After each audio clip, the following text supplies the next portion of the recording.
Alright, man, it's been a minute. Clay court season on the horizon. But before that, we gotta talk about the Sunshine Double.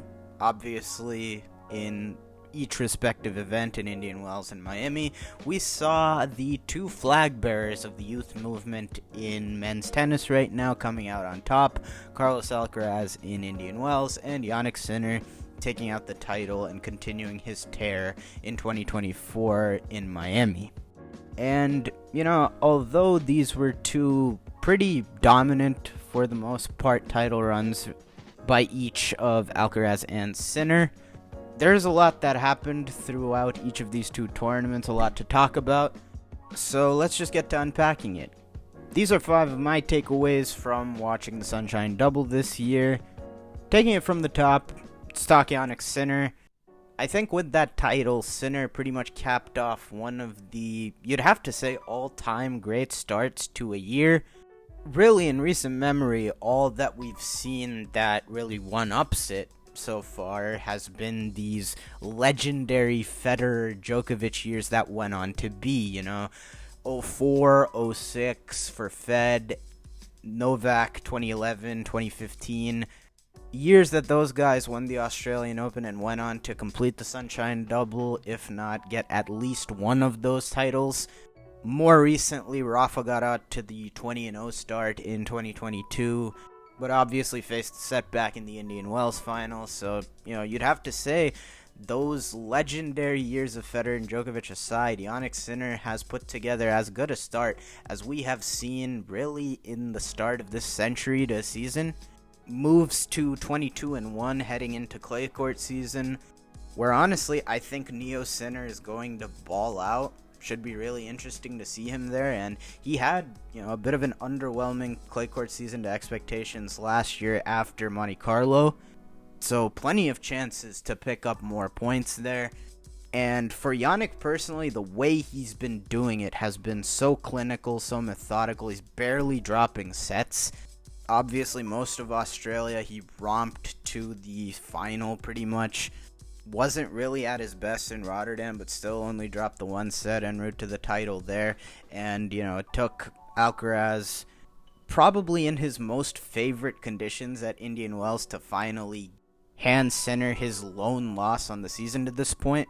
But that aside, he didn't drop a set on his way to the semifinals in Indian Wells, only had the one slow start against Griekspoor, and then finished Miami the last 2 rounds laying down a couple of demolition jobs on Medvedev and Grigor Dimitrov.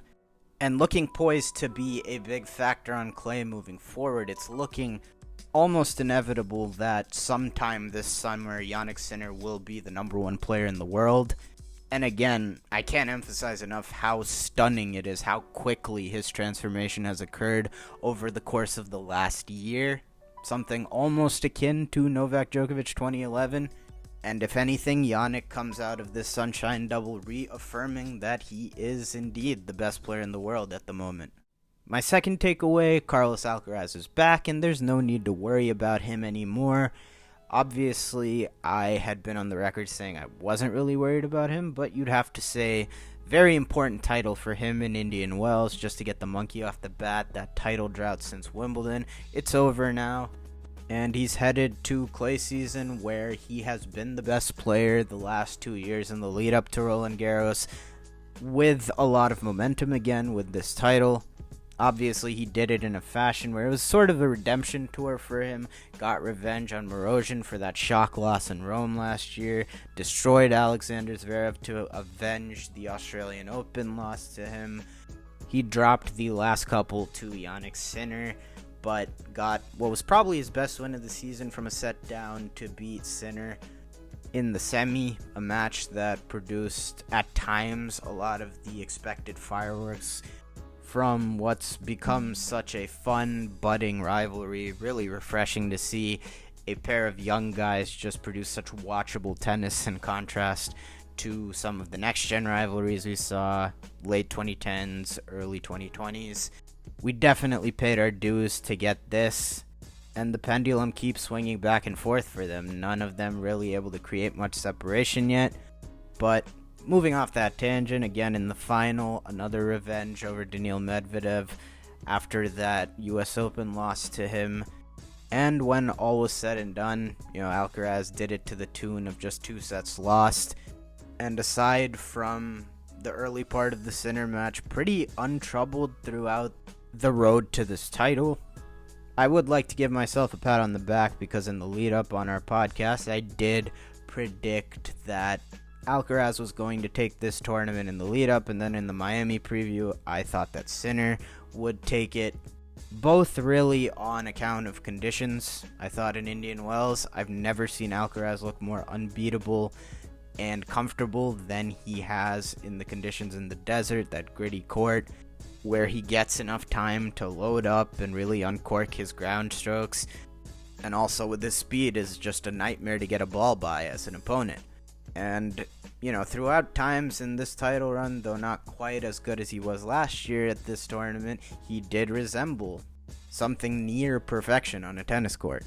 And after his romp to the title last year, I honestly felt comfortable saying I think he's going to be the Indian Wells GOAT when all is said and done, for what that's worth. Obviously, he'd want more major titles, but these last couple of years, he's just seemed in such a scary comfort zone on that court. And conversely for Sinner, even before he was this transformed player, his last 2 healthy years in Miami, he'd made the final, so it seemed like only a matter of time he'd win there. Of course, I did have Alcaraz after his week in Indian Wells going to the final in Miami. That didn't happen because he ran into a bit of a buzzsaw with Grigor Dimitrov, sort of shell-shocked him with, I think, maybe, in the range of one of Grigor's top 3-ish matches of his career. Really just didn't put a foot wrong. But regardless, ultimately, I think if you asked Carlos after, Rio, if you would take a title and a quarterfinal out of your Sunshine Double, he would take that any day of the week. He goes to clay court season, I think, as the favorite, the guy that I know is the most comfortable as we stand on clay. I think we're at a return to normal service for Carlos Alcaraz. At the number 3 takeaway from Sunshine Double, Novak Djokovic is 36 years old. Obviously not the typical Novak start to a season, particularly when healthy, as he seems to have maintained he and his team have no physical issues, and yet we're heading into clay court season with Novak Djokovic titleless, something that he and all of us are not used to. And albeit in a limited sample size this year, 2 tournaments, those 2 tournaments featuring, by his own admission, one of the worst matches in a Grand Slam he's ever played in the semis of his pet slam at the Australian Open, as well as 2 more subpar matches in Indian Wells, saw him ultimately losing to a lucky loser for the first time in his career. It just feels very weird, very un-Djokovician, right?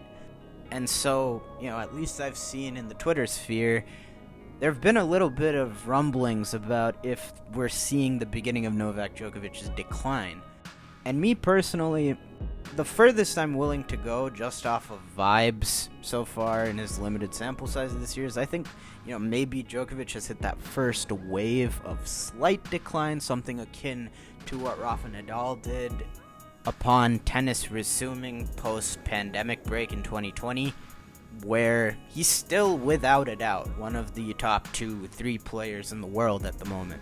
But just by virtue of age, it seems like that margin for error is shrinking a little bit. And so really, I think it's way too little to go off of between these 2 tournaments to say that Djokovic is falling off. For one, for a 36-year-old, he played a lot to end last year. A victorious march to the Turin title. That was followed by playing Davis Cup, then United Cup, where already he was, developing some physical issues there. And truth be told, Djokovic could go on to struggle even this next month or so. It's pretty on brand for him ever since he exited his physical prime. He has just sucked for his standards from Indian Wells through Madrid prior to Rome. Usually he sort of just uses that as a bit of a runway after some time off, typically winning a traditional Australian Open title. Obviously the fact that that's not the case this year is really what's alarming to people. But to me, by the looks of it, I don't think he's really lost anything physically to the eye. He just seems out of it a little bit, perhaps struggling for motivation, something we've seen from him before in his career when he's hit the pinnacle, which he certainly did last year, pretty much cemented his GOAT status for good, or at least the foreseeable future. For him, really the only target that remains for him is the Olympics. He's lapping the field with number one, his Masters record already. And coming into this year, he has spoke in a way that I don't think I've heard from him before. Obviously, he's also said, I'd love to play through the Olympics, the next Olympics in 2028. But also coming into this year, I do remember him saying something along the lines of the fact that it feels kind of sad for him with his kids growing up and him having to travel all over the world, sort of missing a little bit of that. That plus, the era that Roger, Rafa helped put together, seemingly on its last legs, him being the last real remnant there with Rafa unable to take the court in his farewell tour. All of that I think certainly seems at play here. But at the same time, it's going to take a lot more of this for me to be comfortable actually declaring that the guy is in terminal decline. Wake me up if he's still looking like this by Roland Garros. Number 4. That late 2010s, early 2020s next gen is in limbo, to say the least. To start 2022, when Alcaraz had already shown some signs, winning Rio, doing well against Berrettini in Australia, I asked the question then if time was running out for the next gen, the guys of the Medvedev, Zverev, Tsitsipas generation. Fast forward 2 years, and it definitely looks like we are there. Let's start with Daniil Medvedev. He's having a very good season by all accounts. You can't really complain when your results so far this year are Grand Slam final, one set away from winning that title, semis in Dubai, and then final of Indian Wells, semi of Miami. On hard courts in the big picture, nothing has changed. It is a tier of Djokovic, Alcaraz, Sinner, Medvedev on their own. We'll see how much that shifts as this year progresses, but right now I think each of those guys deserve the benefit of the doubt. But the thing for Medvedev right now is sort of what I posed for him going into this season, where it felt like he was going to have to reinvent himself, being on the losing end of Djokovic having figured him out since Paris 2021, Alcaraz innately being a terrible matchup for him, and Sinner now having won 5 in a row on him. And at least before this, Daniil could take solace in the fact that each of those 4 matches before this Miami semifinal was very competitive. But then this Miami match happened where Medvedev was on the receiving end of this absolute battering. And to start this year, I do think, Medvedev is doing everything he can. He is putting himself in these positions, the back end of all these big tournaments, and he's also just playing differently. In Indian Wells, he moved around the return position against Alcaraz. Obviously, the Australian Open final to begin, he was just redlining his attacking tennis for a while there against Sinner.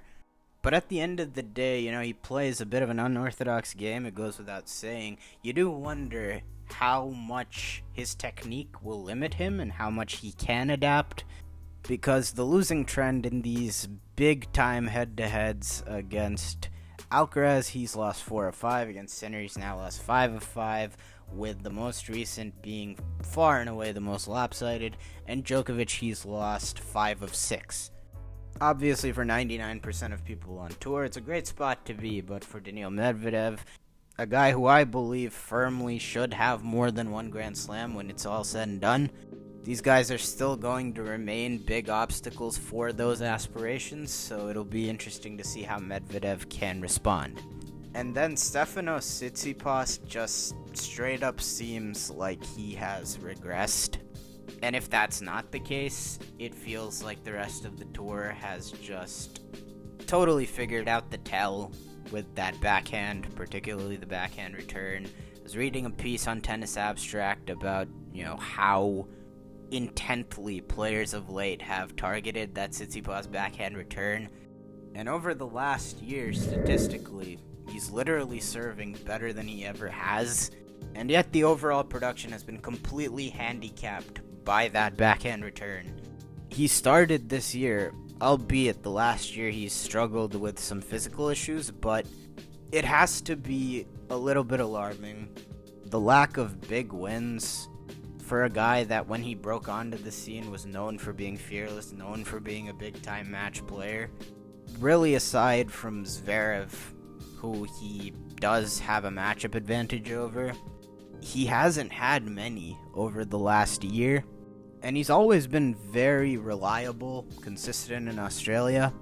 But he goes out before the quarterfinals there for, I think, the only time other than that was 2020 when he ran into Raonic there in the fourth round. But otherwise, since 2019, he has always been at least in the semifinals of the Australian Open. That didn't happen this year. And a lot of these matches, again, when he broke onto the scene, he was also easily, I think, the best competitor of his generation. That fire hasn't seemed to be there, going down pretty tamely in a lot of these matches over the past year.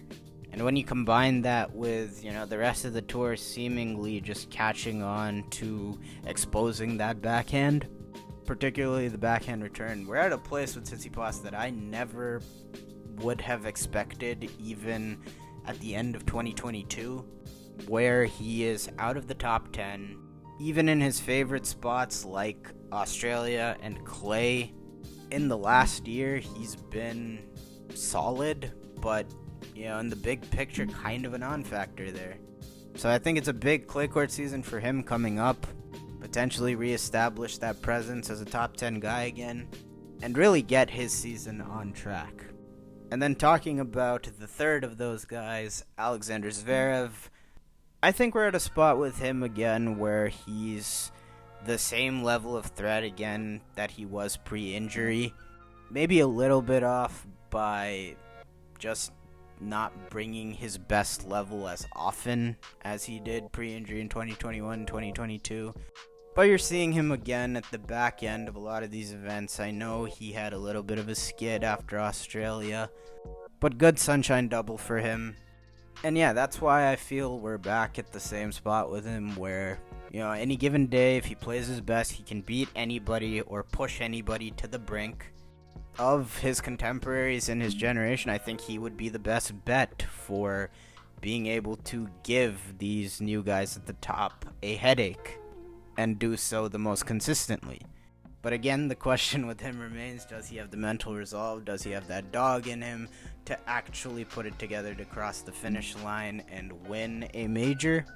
He's always been a phenomenal clay court player, so this will be a stage to try and prove it again. Wouldn't be surprised if he picked up a title in Madrid, a place he's done tremendously well in. Madrid, Munich, some of his favorite hunting grounds. In the bigger picture, really do have to give him props for really since Roland Garros last year reestablishing himself as a top 5 guy. But even for him as well, it seems like that window to achieve Grand Slam glory is getting smaller and smaller, and there's a very real possibility that he won't get a better shot than he did at US Open 2020 to ever win a major. But he, more than the other guys, I am sure will be a dangerous presence throughout clay court season, as he tends to be. Which brings me to my final takeaway. It's not really a takeaway, I couldn't really think of one, so instead I'm just going to shout out some of the trends I saw throughout Sunshine Double. So far this year, Dimitrov, de Minaur both surging. Dimitrov more so during Sunshine Double. de Minaur's momentum sort of slowed up during Sunshine Double. But Grigor Dimitrov easily putting together his most consistent stretch of tennis ever. Even in times where I think that you could argue that Grigor was playing better, maybe 2014, 2017, whenever it be. He was never this consistent. Even through those years, he had stretches where he was going out early very consistently. Not the case anymore. I don't think Grigor's ever had a stretch where, in the past 6 months he's reached 2 Masters finals. also picked up the title in Brisbane and played, as I said before, one of his best ever matches against Alcaraz in Miami. And it's a massive credit to him to be doing this at 32 for the first time in his entire career, playing this consistently week in, week out.